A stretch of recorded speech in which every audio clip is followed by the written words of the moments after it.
Let's move on now and talk about Republic Bharat's bus that is traveling around the country to give you an extensive coverage of what's happening on ground and the reactions as well from top leaders who are contesting this time around. Now, first up, we'll talk about BJP's Rampur candidate, Jaya Prada, who has just recently been inducted in the BJP, and she was on board the Republic Bharat bus. Take a look.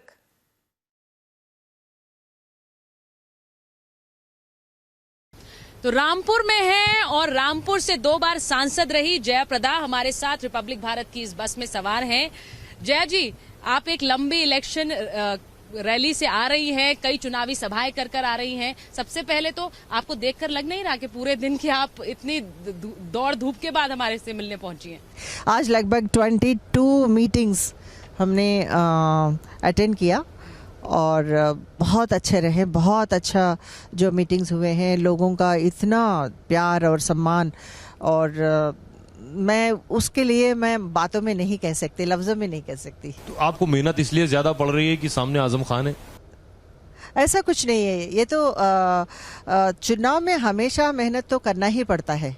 And चाहे आजम खान हो या बेगम नूरबानो साहिबा हो, तो चुनावी है, तो मैदान जंग में तो भरपूर हम लोग प्रिपरेशन में जाना होता है। जयप्रदा के लिए इस बार चुनावों में जीत उनके काम पर होगी या फिर मोदी लहर पर होगी? दोनों, क्योंकि सबसे पहले मैं ये बताना चाहती हूँ कि घर घर में मोदी, हर हर मोदी। तो बच्चे बोलते हैं कि मोदी मोदी मोदी।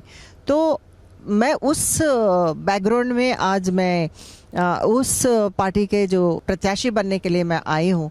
तो मेरे साथ उनके नाम और उनके जो डेवलपमेंट जो काम हुआ है 5 साल में, तो वो सारी चीज़ जो है जनता के अंदर है, जनता जानती है, जनता को अवेयरनेस है। तो और ख़ास ये है कि प्लस पॉइंट ऐड ऑन हुआ है कि मैं जो 2004 में 2009 में जितने काम मैंने की, तो लोगों को अभी भी याद है। तो ये मुझे भगवान का कृपा मानती हूँ, अल्लाह ताला का ये वरदान है मेरे लिए कि उनके जो रहम हमेशा हमारे साथ है। जय जी, आप यहाँ 2004 से सांसद रहीं, 2009 में सांसद रहीं।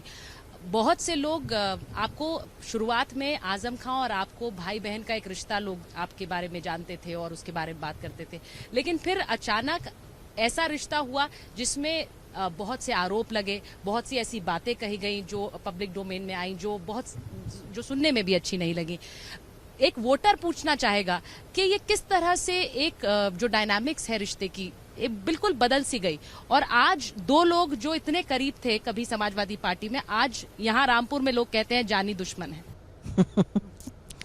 या हमको भी पता नहीं चलता है। This is a big question mark even for me too. ऐसे कौन सी बात हो गई कि जो 2004 से सब कुछ ठीक रहा, खुशहाल था, सब लोग ने मुझे जिताया, हमने बहुत काम करने का प्रयास की। 2009 में सब कुछ ख़त्म हो गया। 2009 में अपनों में मैं पराये हो गई हूँ। पार्टी के लीडर्स जो हैं मुलायम सिंह जी और अखिलेश, वो मुझे पराये दिखने लगे हैं।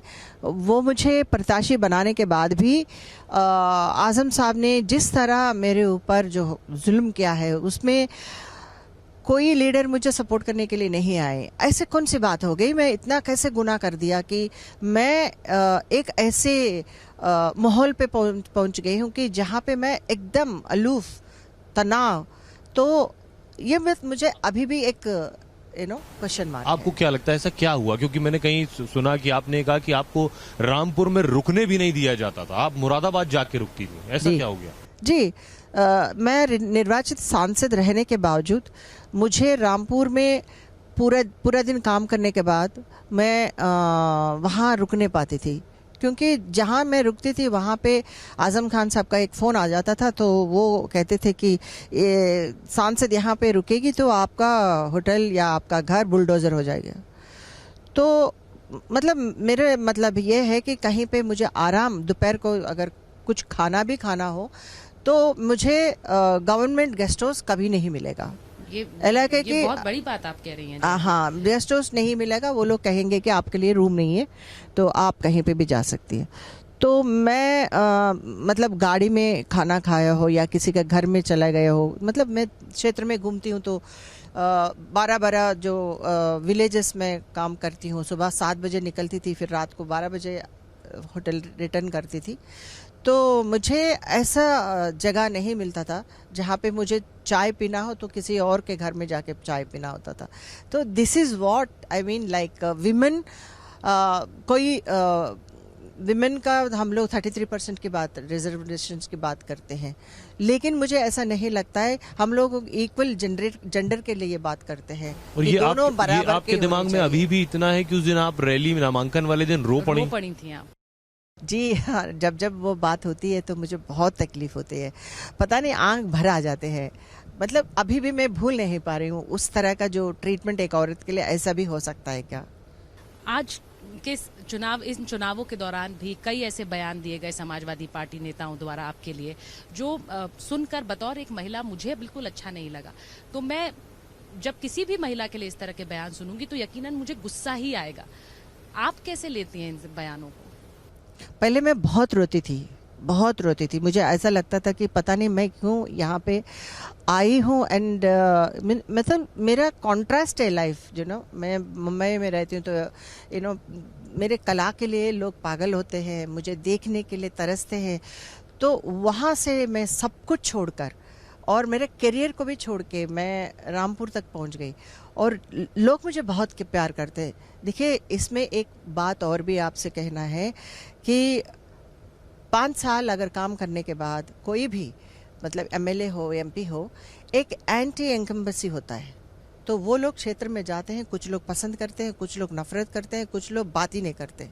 मतलब वोट की दूर की बात होती है। लेकिन मुझे लगभग almost 10 years I don't have the like active politics में मैं नहीं थी जानबूझ के। फिर भी the way they have given the welcome to me, बहुत अच्छा हुआ।